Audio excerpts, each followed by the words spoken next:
In today's video, we're going to talk about 11 mistakes that tourists are constantly making in Australia. Now, over my time in Australia over the last couple of years, I've spoken to a lot of tourists and seen a lot of people's journeys in Australia and seen a lot of mistakes that them tourists have made. And to be honest, a lot of tourists in Australia seem to make similar sort of mistakes. I've spoken a lot about mistakes that people make in Australia in general moving there, but today's video is more specific to tourists, people visiting Australia and people traveling the country. So before we get into today's video, make sure you give it a like and subscribe to the channel, and yeah, let's get into it. So what mistakes are tourists making in Australia? Number one is the most obvious one, and that is that they only go to the backpacker places, the typical tourist places. You look at an average person's itinerary for Australia, and most of the time it's going to be pretty similar. You can predict at least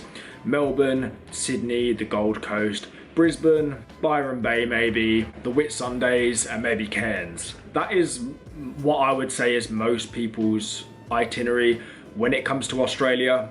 But I honestly think this is one of the biggest mistakes, because even though them places are definitely worth seeing, for me, there are way better places in Australia that aren't just your typical touristy places. As I've mentioned before, some of my favourite places in Australia are actually places that aren't the most touristy, places in the Outback, smaller towns, and also smaller cities such as Adelaide and Darwin, for me, were way nicer than Sydney, for example. That's the first mistake, is just go into the tourist traps, because there's so many hidden gems in Australia, honestly. The next point is visiting places at the wrong time of year, more specifically visiting the south part of Australia in the winter and visiting the north part of Australia in the summer. I was shocked at how cold winter got in the south in Australia, and I would personally not recommend visiting any of the cities really in the winter, because they do get pretty cold. As well as this, I would definitely not recommend visiting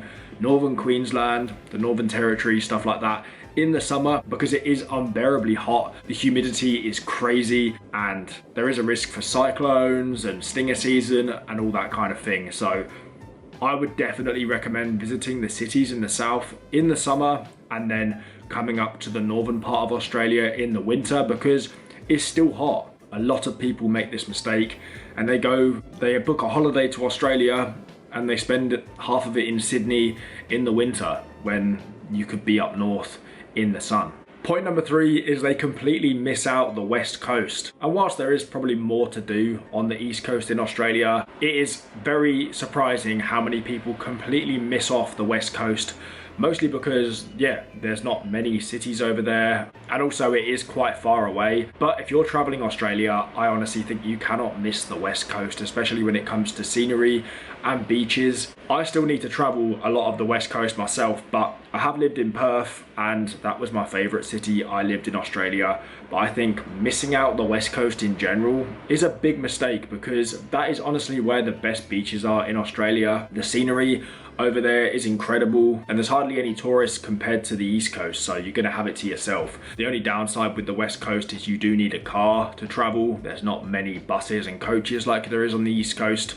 That's the only downside, but if you get the chance, don't miss off the west coast, because in my opinion, it is just as nice as the east coast. But 90% of people will just do the east coast, you know what I mean? Point number four is they listen to other people's opinions about places in Australia. This is something that after a few years here, I've learned to pretty much not listen to anyone's opinions when it comes to places in Australia, purely because everyone has had their own unique experience. For example, we've had bad experiences in certain places, which has given us a negative view of that place. But to other people that don't have a negative experience, that place could be amazing to them.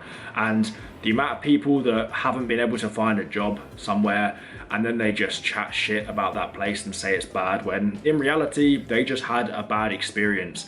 So you can't really listen to people's points of view about places in Australia. A big point of advice that I have is to go and visit a place for yourself, because yeah, everyone's opinions are different. Your worst place might be someone else's favorite and the other way around. And I've honestly met some people that will tell you about a place, yet they've never even been there. So honestly guys, make up your own mind when it comes to places. don't write anywhere off because of other people's opinions. The next point is when traveling, they spend a massive amount of their money on alcohol.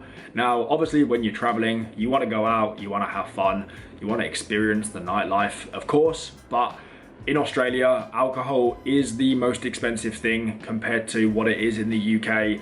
I think alcohol is probably twice the price of drinks in the UK, I would say. And a lot of tourists, backpackers, travelers spend so much money on alcohol and then don't have anywhere near as much money for tours and experiences. If you're going to Australia, if you're moving there, or even if you're on holiday, you want to make the most of that time in Australia. I would advise saving as much money as possible for tours, having experiences, and just going to, doing different stuff, making a memorable experience compared to just spending it on alcohol where you're not going to remember half of it and you're not going to be able to do anywhere near as many tours because, half your money's gone on drinks. And trust me, a night out in Australia is very expensive. So, big mistake a lot of tourists make is they spend so much money on alcohol. Point number 6 is people simply just don't come for long enough. This is more specific to people who are coming on holiday to Australia, but I see some people just come to Australia for like 2 weeks. You can see Australia in 2 weeks, but Australia is massive and there's so much to see and experience. I just don't think 2 weeks is anywhere near long enough. I mean, of course, some people have careers, they have jobs, so you can't just take months off of work. I understand that. But anyone that does have the opportunity to do longer in Australia, I would definitely encourage at least a month because Australia is massive and 2 weeks, 3 weeks even, is not really long enough unless you're going to be only visiting a few places. If you want to see the whole country, at least a month you're going to need. Point number 7 is they don't mix or mingle with any of the locals. They just stick to the backpacker circle that they came with or other travelers that have moved. Obviously it's nice to be surrounded by other travelers and backpackers, but one big mistake I see is people don't integrate with the locals. Traveling Australia is such a good opportunity to meet local people. Local Australians, especially in the smaller towns, are so friendly. You can meet so many interesting people and have great conversations, but from what I see, most backpackers do just stick to that backpacker circle. They only meet with people in their hostel and their friends that they came with, and even though they've moved to Australia or they're traveling in Australia, they don't actually meet any Australians. They just kind of stick to that backpacker circle. That's the best thing about living here is you do mix a lot more with the locals than just backpackers, and I would encourage that for travelers as well. Point number 8 is not experiencing Aussie culture. Now this is similar to the drinking one, and it is that they just do the same shit that they used to do back home. They come here, they party, they get drunk, they mess around the hostel and don't really do much. The amount of hostel rooms that I'd be in where people would just spend their whole day just hungover in bed. Obviously it's okay to have a few days like that if you're traveling, but the best thing you can do is really get stuck in with the Australian culture. Australia has a massive culture for exercise, healthy lifestyle, getting down the beach first thing in the morning, trying Australian things like surfing. There is a lot of travelers that do embrace the Aussie lifestyle when they come here, but so many people spend the whole time partying, drinking, and never really get to experience the full Aussie culture when moving here or traveling.